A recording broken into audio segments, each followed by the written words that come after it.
प्रयत्नशील व्यक्ति के लिए सदा आशा ही आशा है।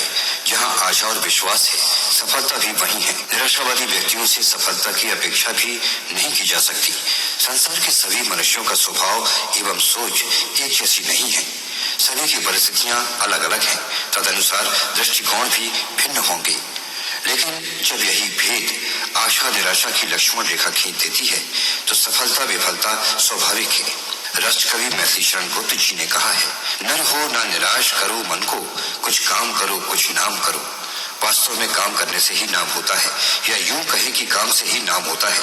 बिना काम के नाम बेमानी है। सिर्फ नाम से ही काम नहीं चलता। प्रयास तो सफलता की कुंजी है। जो सफल हुए हैं उनका प्रयास ही तो है जो सफल होता है।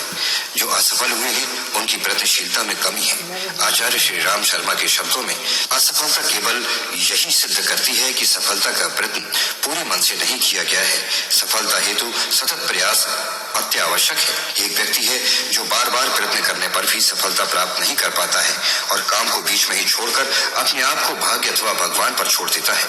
ये भले उसकी क्षणिक संतुष्टि ही सही, परंतु उसने आगे प्रयास करना ही बंद कर दिया। जबकि दूसरी ओर एक अन्य व्यक्ति है जो सतत प्रयत्न करता रहता है। वो भगवान का स्मरण करते हुए बार बार विफल होने के बावजूद आशा नहीं छोड़ता। विफलताओं को ईश्वर की इच्छा मानते हुए आगे बढ़ता जाता है और तब तक प्रयत्नशील रहता है और अंत में सफलता प्राप्त कर ही लेता है। कुछ लोग हैं जो अपनी हिम्मत से तूफान की जद से बच निकले। कुछ लोग मगर मल्लाहों की किश्ती के भरोसे डूब गए।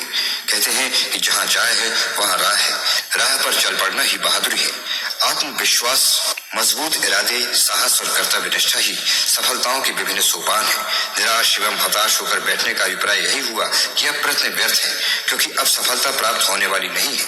जहाँ प्रयत्न ही नहीं वहाँ आशा कैसी। विश्वास तो पहले ही डगमगा गया, और जहाँ आशा और लक्ष्य नहीं वहाँ प्रयत्न कैसा। इसका स्पष्ट मतलब ये हुआ कि भविष्य में न प्रयत्न करना है न आशा रखनी है। तो ऐसा तभी होगा जब हमारा लक्ष्य और उद्देश्य के प्रति संकल्प सच्चा नहीं होता है। परंतु जिन लोगों का संकल्प दृढ़ है, अपने उद्देश्य के प्रति जो निष्ठावान है, वे कभी साहस नहीं खोते, हिम्मत हारने का नाम ही नहीं लेते। बस उनका संकल्प ही उनकी शक्ति होता है, पूंजी होती है। वे आगे बढ़ते जाते हैं, जो राह चुन लेते हैं बस उसी पर चल पड़ते हैं और बढ़ते ही जाते हैं। जो सही ढंग से पवित्र मन से पूरे उत्साह से अपने पवित्र उद्देश्य को लेकर आगे बढ़ते चले जाते हैं, स्वाभाविक है सफलता प्राप्त होने ही होती है। यदि असफलता भी हाथ लगी तो वे अपनी असफलताओं के कारणों को खोज निकालते हैं, उन्हें दूर करते हैं, फिर आगे बढ़ जाते हैं और आशा और विश्वास का बरदहस्त उनके सिर पर होने से प्रयत्नों से मुंह नहीं मोड़ते, अपने लक्ष्य की प्राप्ति कर ही लेते हैं। स्वामी विवेकानंद ने कहा है कि तुम 1000 बार भी यदि प्रयत्न में असफल हो गए तो एक प्रयत्न और करो। इसलिए हम क्यों ना एक प्रयास और करें, अपने भीतर आत्मविश्वास को मजबूत इरादों से दृढ़ कर आशा के बल पर उस समय अथवा तब तक प्रयत्नशील रहें जब तक उस कार्य में अपेक्षित सफलता प्राप्त न कर लें। एक राजा शत्रु से पराजय के उपरांत जब एक गुफा में विश्राम कर रहा था, तब दीवार पर चढ़ते हुए एक कीड़े से जो बार बार फिसल कर गिरने के बावजूद अपने लक्ष्य तक पहुंच गया था, प्रेरणा लेकर अपना खोया राज्य पुनः प्राप्त कर लेता है। एकलव्य ने अभ्यास ही गुरु है का मूल मंत्र अपनाकर अर्जुन के समान धनुर्धर बन गया था। अर्जुन की चिड़िया की आंख ही लक्ष्य है।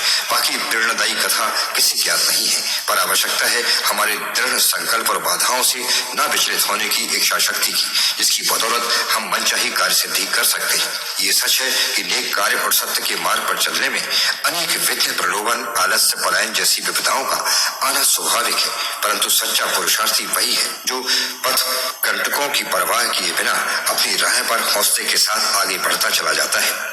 धीर और वीर अपनी राह स्वयं बनाते हैं और उनके पथ चिन्हों पर सारी दुनिया चल पड़ती है।